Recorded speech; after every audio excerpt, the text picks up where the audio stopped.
Une bonne nutrition pour plus de performance, c'est Fit by Seb. J'espère que tu vas bien en ce jour pour ce nouveau podcast. Aujourd'hui, je vais te parler d'alimentation parce que c'est vraiment un facteur indispensable si on souhaite atteindre le plus haut niveau de performance lors d'une activité sportive. Alors, mets ton casque, mets tes oreillettes, prends un papier, un stylo, de quoi noter, il y en a pour 5 minutes, c'est très rapide, c'est les bases.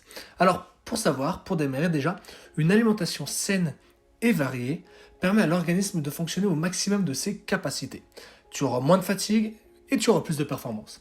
Et pour diminuer les risques de blessures, tu dois optimiser tes entraînements et faciliter ta récupération. Il faut respecter les apports énergétiques dont le corps a besoin. Pour avoir des résultats à l'heure actuelle, c'est 70 à 80% de ton hydratation, de ta récupération et de ton alimentation qui va permettre de donner tous ces résultats-là. Et la pratique sportive va être 20 à 30% des efforts. Alors tout d'abord, des besoins énergétiques essentiels à la performance. Alors au moment de faire du sport, il est essentiel de couvrir tes besoins énergétiques. Auquel cas, une situation ne permettrait pas à l'organisme vraiment de fonctionner correctement. Chaque personne a des besoins qui lui sont propres, en fonction de son sexe, son âge, son poids, mais aussi en fonction de l'activité sportive qu'elle pratique. Néanmoins, il est possible vraiment de dégager une tendance générale. Et alors, je vais t'expliquer un petit peu les différents besoins énergétiques, parce que chaque jour, le corps humain consomme des besoins et qui sont nécessaires à son bon fonctionnement. Et si tu pratiques, toi, à l'heure actuelle, une activité sportive, le corps a des besoins énergétiques supplémentaires, du coup. Et sans ces apports, il se retrouverait, du coup, dans une situation de déficit qui provoquerait de la fatigue et augmenterait le risque d'accident. Alors, chaque discipline engendre une dépense énergétique spécifique. En effet, elle va varier entre 8000 et 4200 kcal par heure, par exemple, en fonction de l'activité physique. Par exemple, je vais te donner différents exemples en fonction des sports. Sur de la marche, on considère une dépense à peu près de 1000 kJ par heure. Pour les sports collectifs, c'est à peu près 2000. Tout ce qui est tennis, judo, c'est 3000. Et en athlétisme, grosso modo, 4000 par heure. Donc des calculs et plein de mesures peuvent être quantifiés pour connaître un petit peu tes besoins journaliers. Sans mesure ni calcul, on retient un ratio moyen pour les hommes de 12 600 kJ et de 10 000 environ pour les femmes. À grosso modo, plus ou moins 20%.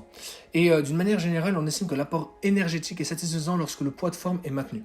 Alors là, tout de suite, tu dois me dire, ok, c'est très bien, Seb, ça c'est les bases, mais comment on peut couvrir ces besoins énergétiques? Alors c'est très difficile de respecter les recommandations exactes de nutriments nécessaires à une activité quand on ne les consomme pas directement.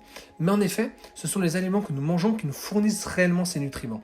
Pour s'informer sur les quantités de nutriments contenus dans chaque aliment, il faut vraiment se renseigner via des traducteurs en données nutritionnelles comme l'énergie, protéines, glucides, lipides, vitamines, etc.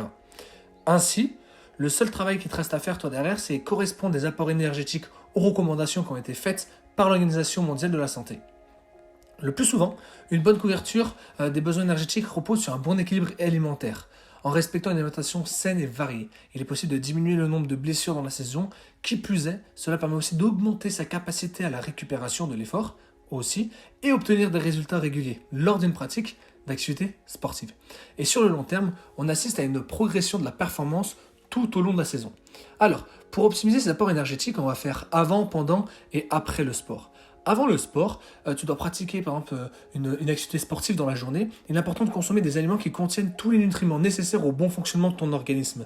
Ces aliments ils doivent être digestes afin d'éviter qu'ils ne provoquent des troubles digestifs, mais aussi de la même manière, il est recommandé de respecter un intervalle grosso modo de 3 à 4 heures entre le dernier repas et le début d'une activité physique. Et ce délai peut être plus court en fonction des personnes, bien entendu.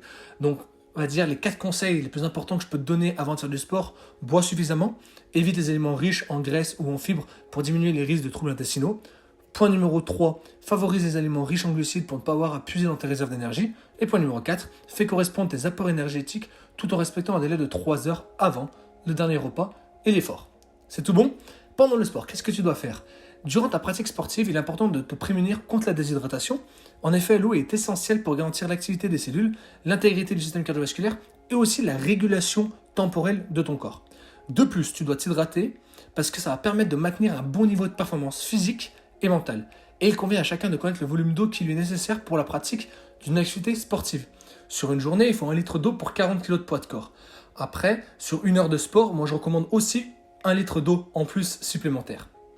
Et il est aussi recommandé de boire de l'eau simple pour la pratique sportive de moins d'1 heure.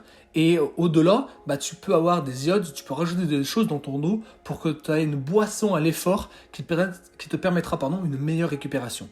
Et ces boissons à l'effort, du coup, permettent de te réapprovisionner vraiment en apport énergétique et notamment en glucides. Et maintenant, pour terminer, qu'est-ce que tu dois faire après le sport? Une fois l'activité sportive terminée, il est important de ne pas sous-estimer une des étapes fondamentales à la performance, c'est la récupération. Celle-ci, elle va se composer en 3 parties. La réhydratation, l'apport en glucose et l'apport en protéines. Je vais les détailler.